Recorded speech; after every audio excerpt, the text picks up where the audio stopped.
झारखंड के मुख्यमंत्री हेमंत सोरेन ने अब डोमिसाइल नीति को बदलने का फैसला कर लिया है। इससे पहले रघुबर दास सरकार ने स्थानीय नीति का कट ऑफ ईयर 1985 रखा था। अब इस कट ऑफ ईयर को हेमंत सरकार पूरी तरह से पलट देना चाहती है। बताया जा रहा है कि हेमंत सरकार ने अब 1932 के खतियान के आधार पर करने का फैसला ले लिया है। 1932 के खतियान को कट ऑफ ईयर बनाने के लिए सरकार ने कमेटी भी बनाई है। हेमंत सरकार के इस कदम पर झारखंड के पूर्व कल्याण मंत्री लुइस मरांडी ने तंज कसा। मरांडी ने कहा कि अपनी अकर्मण्यता से लोगों का ध्यान हटाने के लिए 1932 के खतियानी की चर्चा की जा रही है। बीजेपी के नेता लुइस मरांडी ने कहा कि सत्ता में आने के बाद हेमंत सोरेन ने जनता की भलाई के लिए कुछ नहीं किया। मरांडी ने कहा कि चूंकि अब दुमका और बेरमो सीट पर उपचुनाव होना है तो डोमिसाइल के मुद्दे को हवा दी जा रही है। उन्होंने कहा कि हेमंत सरकार जनता को स्थानीयता के नाम पर आपस में लड़ाना चाहती है।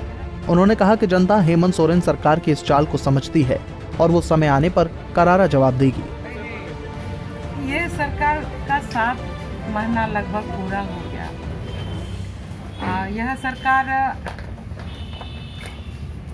होना तो यही चाहिए कि कोई भी सरकार पूर्ववर्ती सरकार में जो काम होता है उस काम को धरातल पर उतारते हुए राज्य के जनता को या राज्य को आगे बढ़ाने का, विकास के पथ पर उनको और आगे बढ़ाने का होता है।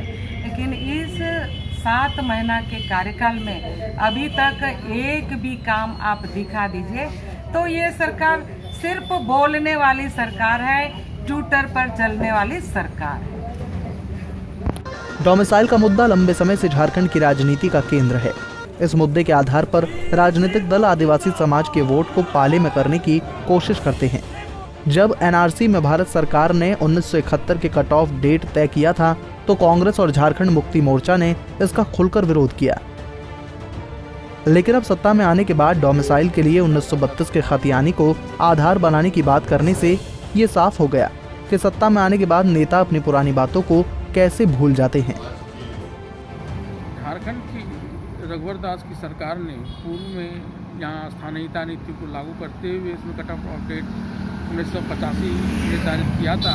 हालांकि अब मुख्यमंत्री हेमंत सोरेन की सरकार इसमें परिवर्तन कर कट ऑफ डेट को 1932 के खतियान से जोड़ने की बात कर रही है। इस पर यहाँ के पूर्व कल्याण मंत्री लुइस मरांडी का कहना है कि चूँकि झारखंड की सरकार ने कोई काम नहीं किया है इसलिए वह जनता का ध्यान भटकाने के लिए ऐसी बातें कर रही है। लेकिन चुनाव में, खास करके उपचुनाव में ही जनता हेमंत सोरेन की सरकार को इसका जवाब दे देगी। पंजाब केसरी के लिए दुमका से वीरेंद्र कुमार झा।